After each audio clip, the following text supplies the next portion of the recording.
welcome into Southern Section this week. I'm Claudette Montana-Pattison. And I'm Connor Morissette. We're here at a sunny Mission Viejo High School, and believe me when I tell you this week's episode, it is loaded.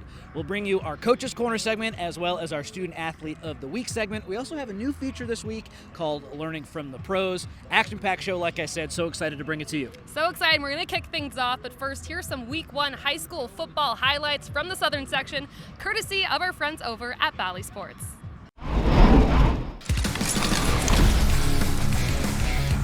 Trick set to the field. Single receiver Odell into the boundary. Munoz looking left. It's going to be a screen into the boundary. Ball is complete. He's got the edge. That's going to be a touchdown. This Vermont. Number 8, Stacy Bay to the crib.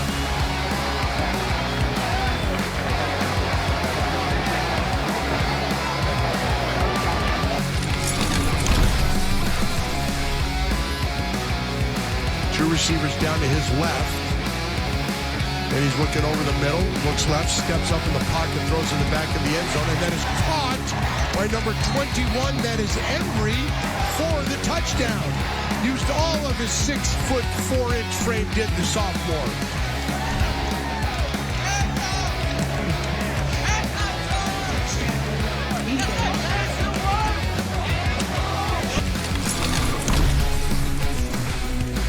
Is, depending on who you talk to, their third or fourth string snapper because of an injury, and you see what happened there. Honda's going to try and run for it, and they're going to wind up turning it over on downs. And over the middle, Lopez. Touchdown, Eagles.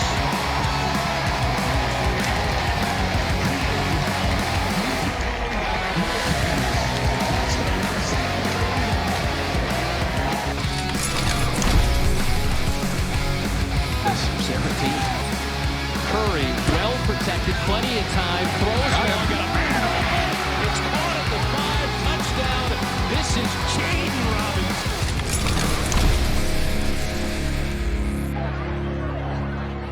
Robbins. First down, Ahmad. Munoz back to pass. Good protection.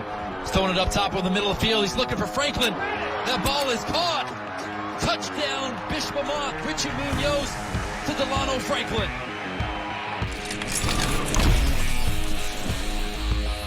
With Sarah winning the rubber match and going on to play for a state championship and winning. Curry for the end zone, and it got picked off. Intercepted. And it's Marcellus Ryan, the freshman. Receiver set, 2 to each side, single back behind Munoz. And it'll be the inside give to Bay. Cuts right to left. Fights for the end zone. Dives for the goal line, touchdown, Bish Vermont, Stacy Bay to the crib.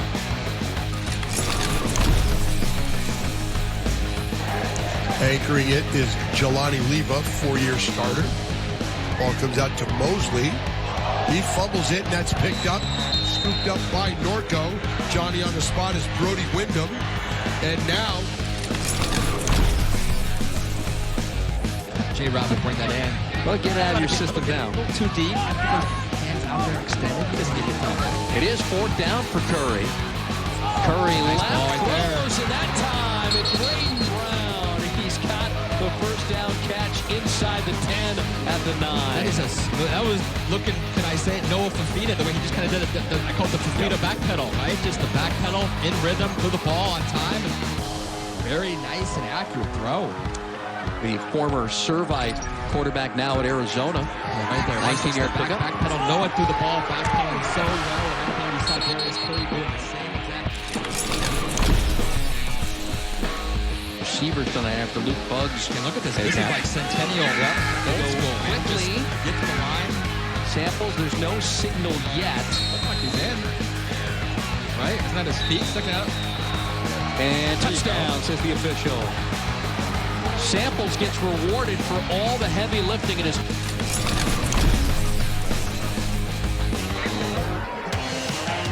Gill looking left. He'll throw it up the seam. Diving for the ball, and it is caught. Touchdown, La Habra.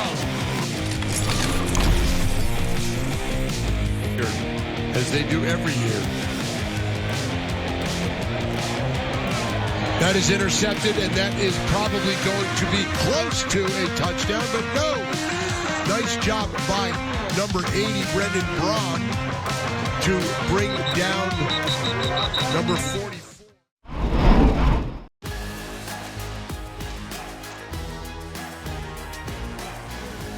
High school sports are one of the things that make living in California so great.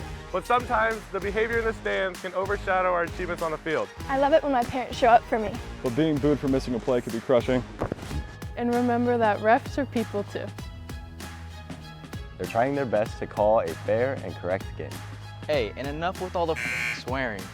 No one should feel insulted or ashamed because of their race, ethnicity, or gender. We should be able to hold our heads high after the match, win or lose.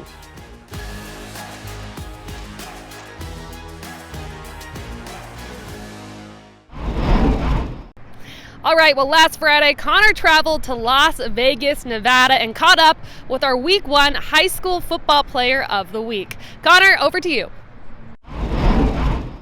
Here with Elijah Brown, modern-day quarterback, after the Monarchs come on the road and beat the number 4 team in the country, Bishop Gorman, 24-21. Elijah, twice you guys were down by 14 tonight. How'd you overcome the deficit and get the win? Just gathering together. The offense fed off the defense fed off the offense, and we just worked together.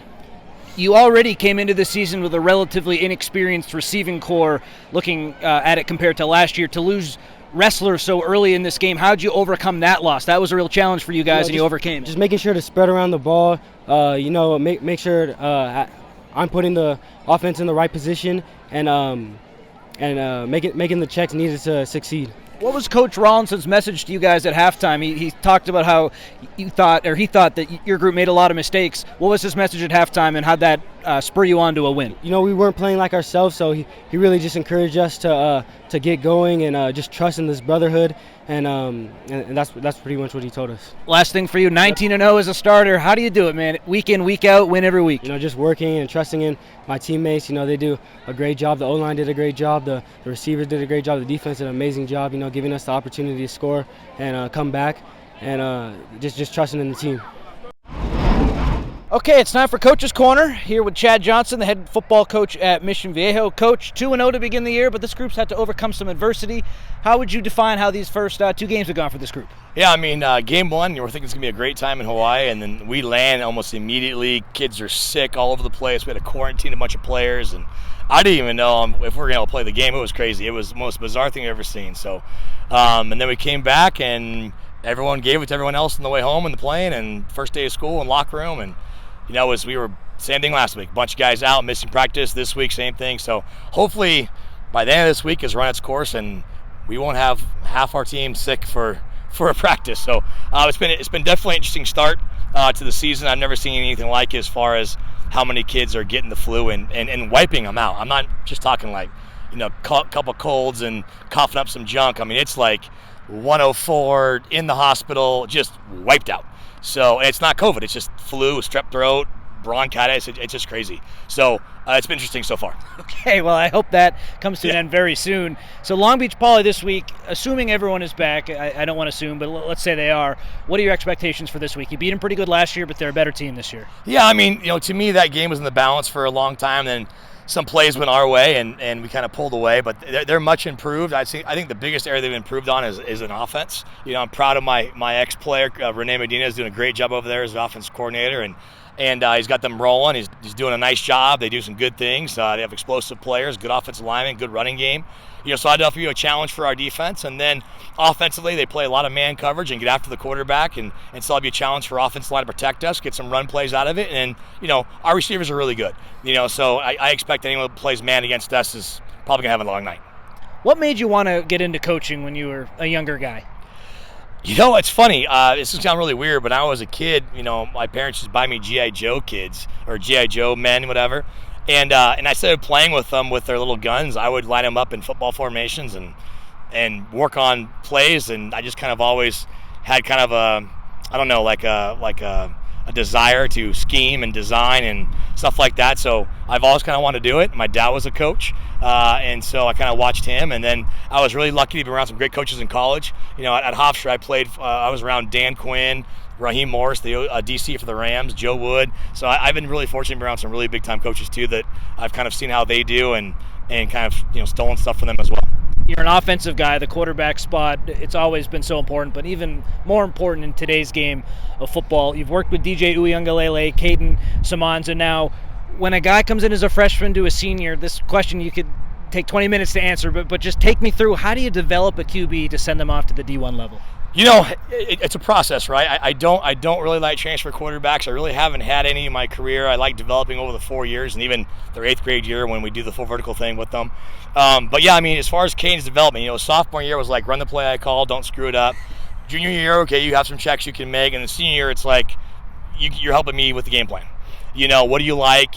Watch some film, text back and forth, and kind of tell me what you like, what you don't like. And he kind of helps really with the game plan, calling of plays, what he likes in situations versus certain defenses. And he's got a green light to do a lot this year for sure. You call this Mission Viejo team the best team that you've had in your time here. What about this group is so special? Well, the biggest thing is that everybody back, right? And we have 17 returning starters, and then we got Mikey Diamato to come in, Eddie Schultz to come in, which really added to our defense and offense in the skill spot. And so, I think we saw it in the summertime. We've done Edison every single year. We've done lineman comps every single year. Never have we done as well as we did this year. And now we got everyone back. Our linemen are strong. They're back. Skill guys are good.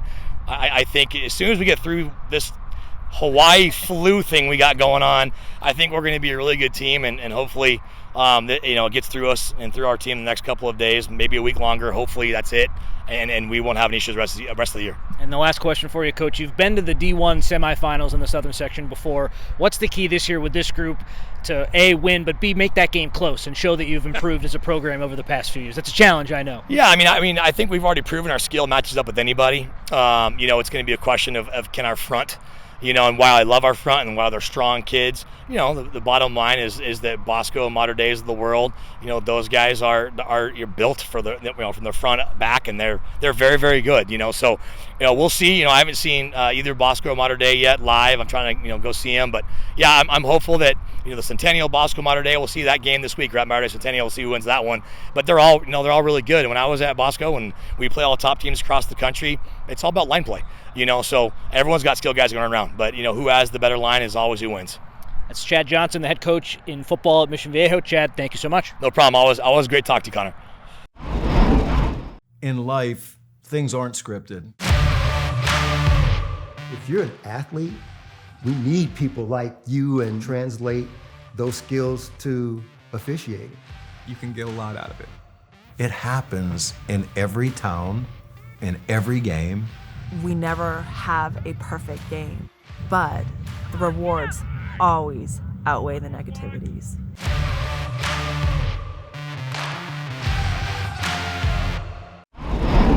Here with our student athlete of the week, Kadin Semonza. Look, you guys are coming off of a win over Servite. You're 2-0 on the season.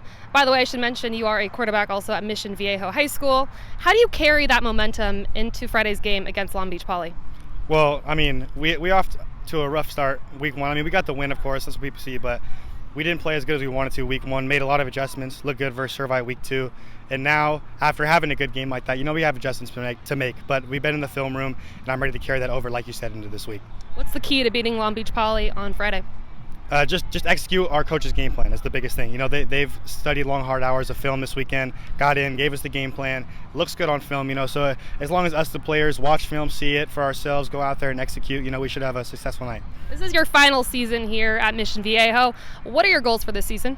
Just to win. We all of us here are bought into winning a state championship, and I think we have the guys to do that this year. We've come short a couple years, but I think we can really make a run with how the cards are falling this year. How do you feel like you balance being a student athlete? This year my schedule's pretty easy. I only have a couple classes, but over the course of the 4 years, my parents have always preached that, school comes first before football. So you got to make sure you get your work in the classroom done, because if you don't, you won't have opportunities to play at the next level. So you got to take care of that before you get out here on the field. Is there one game that you're looking forward to the most this season? always the one in front of us. You know, I don't want to look too far ahead. I want to make sure that we take care of the opponent at hand each week, and we'll go from there. All right, well, you are playing football next season at Ball State. What excites you the most about the opportunity to contribute to that program? I think that from what I've heard and what I've seen, that I'll have an opportunity to earn a spot early. You know, I like that. I like going to college football. It's Division I. I'm blessed to be in that situation, that 1% of people, so I'm thankful for that. But just to get a chance to compete and maybe be out there early, maybe see my face out there would be a great opportunity. Are you ready for the Midwest cold?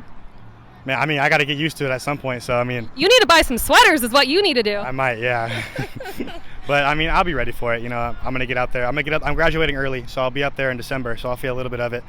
But I'm looking forward to it. I'm looking forward to all of it. You know they're playing tomorrow against Tennessee. Yep, Are Tennessee. you catching that game? Yeah, no, for sure catching that game. Good luck to my Card Nation. Let's fly. Thank you so much, and best of luck on Friday. Thank you.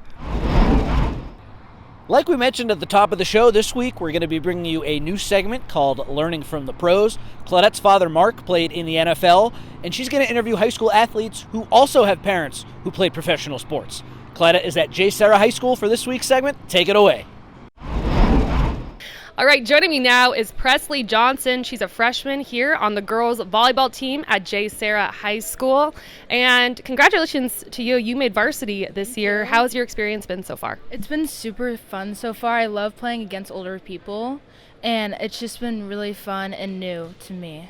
Well, your sister Tatum also plays varsity with you. What's it like being teammates with your sister?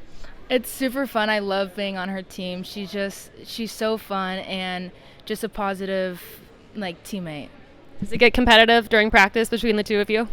A little bit, yeah, a little bit. It's a little different because we're different positions, but it gets a little competitive. Okay, so we have to talk about the fact that you come from an athletic background. Your dad played in the NFL. Your grandpa was a high school football coach.